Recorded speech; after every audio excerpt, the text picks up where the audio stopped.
Good morning. I'm Katie, I'm Brandon. and we are with Humboldt First United Methodist Church, and we are going to share a short devotional with you guys today. Our church is trying to do Wednesday devotionals around 10 o'clock. They will be posted to Facebook and YouTube. We also have our service, which is uploaded every Sunday. And once a month, we have our women's Bible study, which is Brew, which we normally do at the coffee shop in Humboldt. And we really miss the coffee shop, but we know that everybody has to stay safe. So everybody's staying home, which is good. And we pray that the words that you hear today are comforting to you because they were very comforting to us. I'm going to go ahead and get started. So Brandon and I were trying to think of something to talk about today, and Brandon thought about talking about strength, which I think is a really important topic, especially during this time. But we were tossing some ideas around, and then we finally thought, let's just sleep on it, and we'll think about it in the morning, and we'll figure it out in the morning. So when I woke up this morning, something just kept telling me, pick up your Jesus calling book. Pick it up. Go get it. It's going to tell you something good. And I was like, okay, I'll just pick it up. So I was putting my makeup on, and I set this book down. I opened it up, and the pages just kept like flipping, and they finally stopped. And so when I picked the book up, I thought, okay, I need to find April 22nd. But then I thought, I better read what page just opened up on its own. And this is what it said. It was February 16th, the date was. Thank me for the conditions that are requiring you to be still. Do not spoil these quiet hours by wishing them away, waiting impatiently to be active again. Some of the greatest works in my kingdom have been done from sick beds and prison cells. Instead of resenting the limitations of the weakened body, search for my way in the midst of these very circumstances. Limitations can be liberating when your strongest desire is living close to me. Quietness and trust enhance your awareness of my presence with you. Do not despise these simple ways of serving me. Although you feel cut off from the activity of the world, your quiet trust makes a powerful statement in the spiritual realms. My strength and power show themselves most effective in weakness. So that was extremely powerful to me because I know that I knew the story that Brandon wanted to share with you guys. And so when I read that, I was like, I honestly felt like God just reached out and was like, here you go. And so I'm going to let Brandon share the story that he was planning on sharing with you guys last night when we were all discombobulated and trying to figure it out. So go ahead. Yeah, so that was an incredible little devotional and perfect for the time that I think that we're all in right now. And when I thought about strength, I'd read a couple of little articles about different people throughout the Bible who portrayed strength and that kind of thing. And I ran across the story of Saul to Paul. And this is in Acts 9, and so I'm going to read a little bit of it. It says, Meanwhile, Saul was still breathing out murderous threats against the Lord's disciples. He went to the high priest and asked him for letters to the synagogues in Damascus, so that if he found any there who belonged to the way, whether men or women, he might take them as prisoners to Jerusalem. As he neared Damascus on his journey, suddenly a light from heaven flashed around him.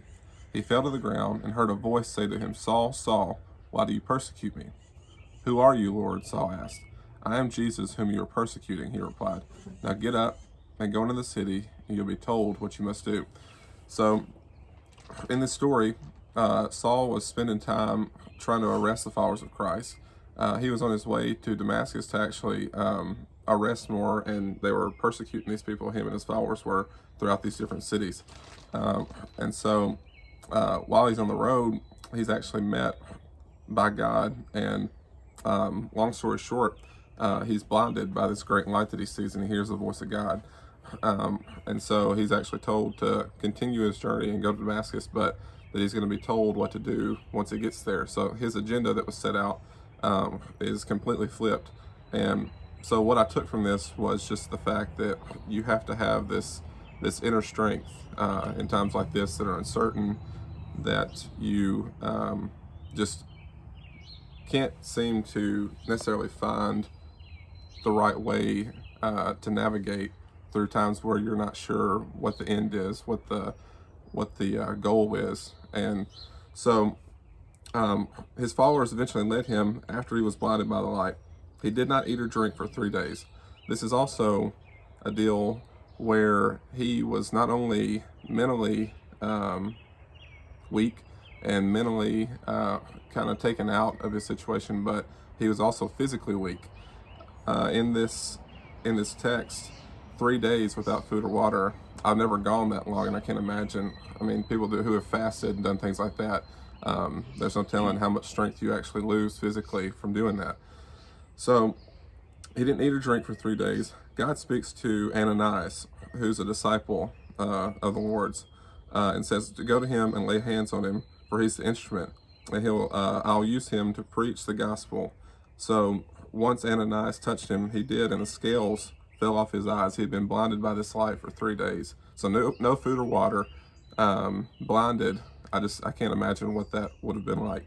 So the scales fell off his eyes, and he eventually went throughout the land, spreading the good news of God, and eventually wrote 13 letters to churches and talked about strength throughout that time. So what I drew from that, and what we drew from this devotional, was just the amount of inner strength that you can find through uncertain times.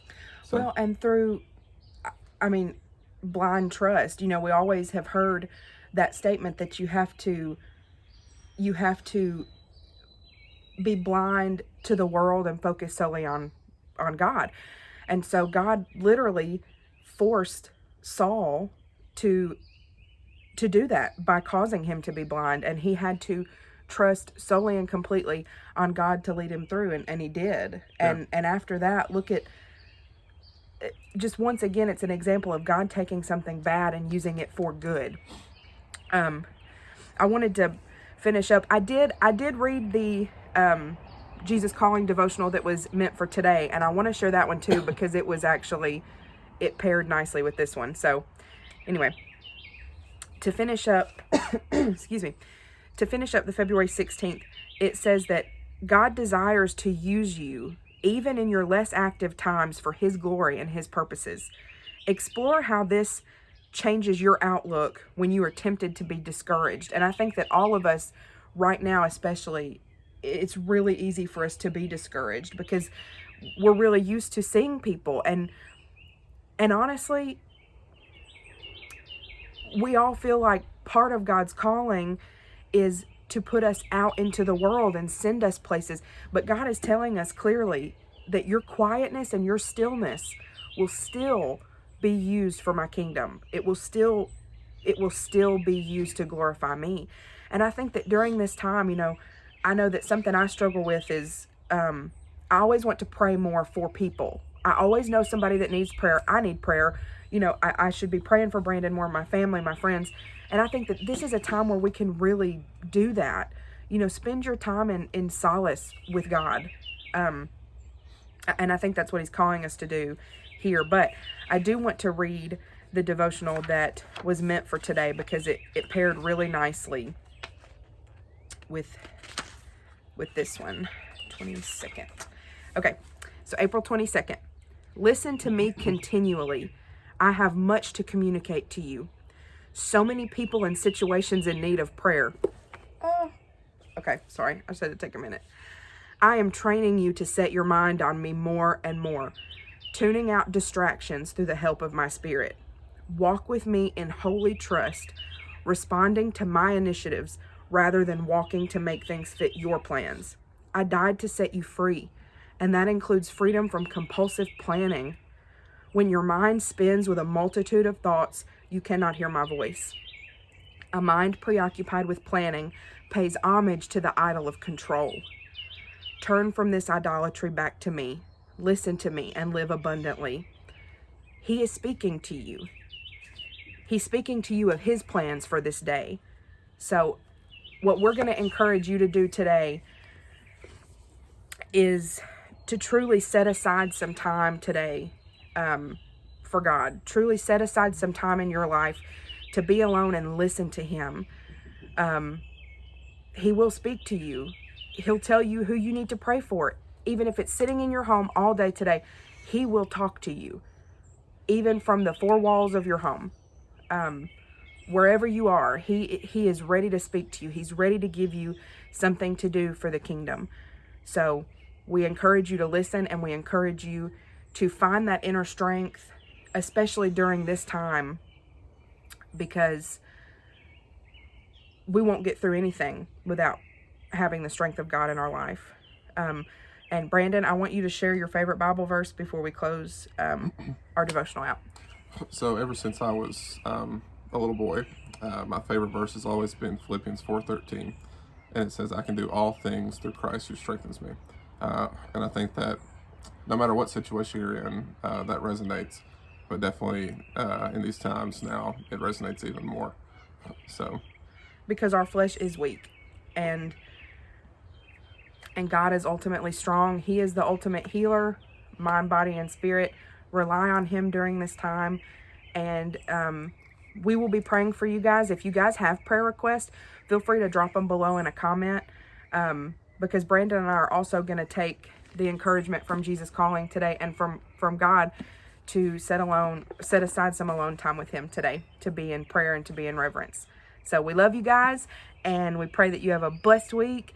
And yeah, if you have prayer requests, please drop them below. Tune in on Sunday for Humboldt First United Methodist Church's service. I think it's at 11 every Sunday morning. Yes. So you up there. Yep. We posted at 11, and we will have a special musical guest this Saturday. So, well, we record Saturday and post Sunday. So we'll have a special musical guest this Sunday during our recording. So we love you guys. Peace and blessings. Bye.